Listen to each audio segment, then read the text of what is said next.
Today I want to talk about third tome of History of Middle-earth. History of Middle-earth was published in English many years ago by Christopher Tolkien, and I think in the United States you also have a published version, and and this history is about how Tolkien created his own world, Middle-earth. It was published by his son Christopher Tolkien. For example, Christopher Tolkien also published Silimarillion, because Silimarillion was created by Tolkien in let's say 1930.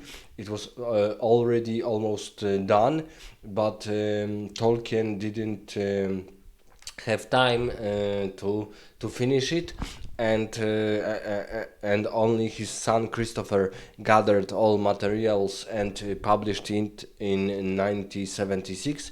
But later on he also published this very long 12 tomes, most of them rather big, about history of Middle-earth, how Middle-earth was created by Tolkien. And today I want to review a third tome of this history. It is called Lays of Beleriand, and it is about stories of earlier unfinished tales, volume 1 and 2, but in poetic form. In poetic form, like verse form. So it's not prose, but it's in Polish it's wiersz, in English it's verse, I think. Here we have this Lays of Beleriand, and it is almost well, let's say not almost, but they are. It's pretty much earlier stories with some differences. With, for example, in story of Luthien in Beren, about the earliest history of Arda, but told for us in a poetic form. I'm not sure if it was necessary to publish this tome, but I'm glad that still I read it, because it also shows us that Tolkien was corresponding with C.S. Lewis, and C.S. Lewis is the author of Stories of Narnia. And he even gave him, for example, story of Luthien and Beren in this verse structure, and Lewis added some changes and some thoughts about different verses. So the Lays of Beleriand are quite long. I think it's about 480 pages of these lays, and these lays are about Luthien and Beren, the most famous story of Beleriand, but also about Húrin and his children, Túrin and Nienor. And these are also stories about the general history of Arda, Middle-earth, elves, humans, and especially, of course, Feanor, Noldorin elves, Feanor, and great battles between Melkor, Morgoth, and elves and humans in Beleriand. But in these lays, we also see that certain structures were changed, and they were almost like in Silimarillion, because now when I am reading fourth tome, it's about the earliest texts of Silimarillion. So we see that Unfinished Tales, tome 1 and 2, were the beginning of creation of Arda and the history of elves, humans, and Valars and Maiars. Valars and Maiars are the gods of Arda. But then Tolkien also wrote a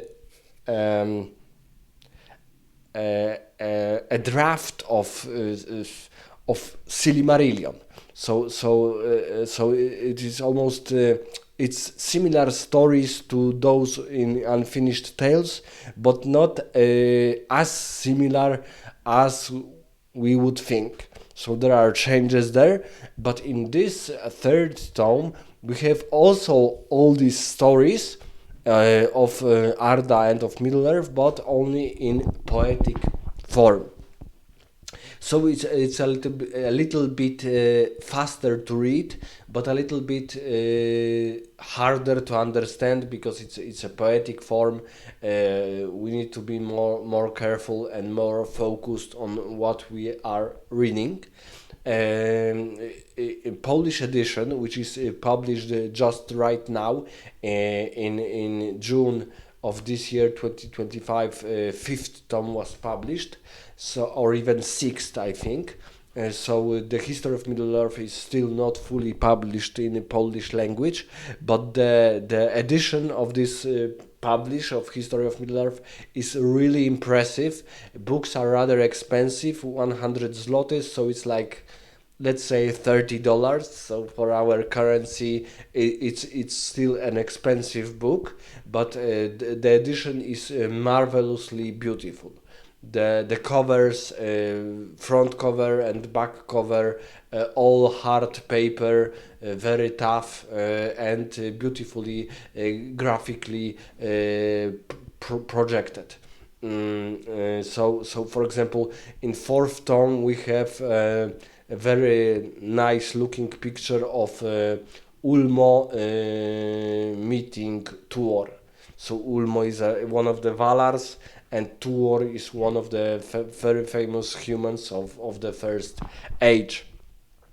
One of the second human to officially marry an elf maiden.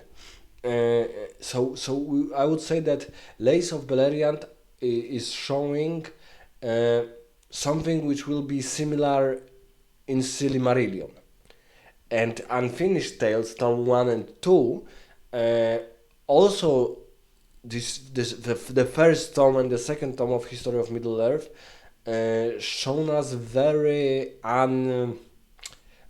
sturdy, very crude drafts of these stories. And in Lace of Beleriand, these stories, even though they are versed, they are poetic, they are much more well written, well prepared. Because, for example, in Unfinished Tales, second tome, Sauron is Beren is, for example, an elf, but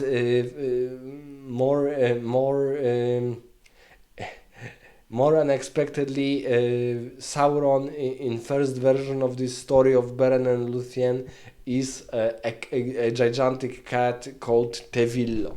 So there are differences, and here in Lace of Beleriand the stories are almost like those in Silimarillion. I would say that for someone who for example read Lord of the Rings, it must be something kind of a surprise that Silimarillion and earliest stories of Arda were written by Tolkien at the beginning of his journey to create Middle-earth. And Hobbit and Lord of the Rings are much more later books, much more later stories, because as fans we know, for example, very famous trilogy of Lord of the Rings, directed by I forgot this New Zealand director, but even as books, first I read Hobbit and Lord of the Rings, and then later I read Silimarillion, and now I'm reading History of Middle Earth. But chronologically, Tolkien wrote and invented Silimarilion, first stage, the creation of Arda, the history of Arda, the story of elves, different tribes of elves and humans who were helping elves fighting Melkor. They were written and thought and created at the beginning of his adult years, because he started writing those in 1914 and he was maybe 24 at that time, something like that. So Lays of Beleriand are really surprise for me that for the third time we have we have stories of Beleriand, but in this poetic structure. Let me know in the comments what do you think about third tome of History of Middle Earth. Was it better than Unfinished Tales Tom 1 and 2? Was it worse? Was it necessary to publish it? Because for some it may be just a repetitive action of saying the same stories in poetic, in verse. I'm rather surprised that Tolkien did this just to to write it in poetic, in versic structure.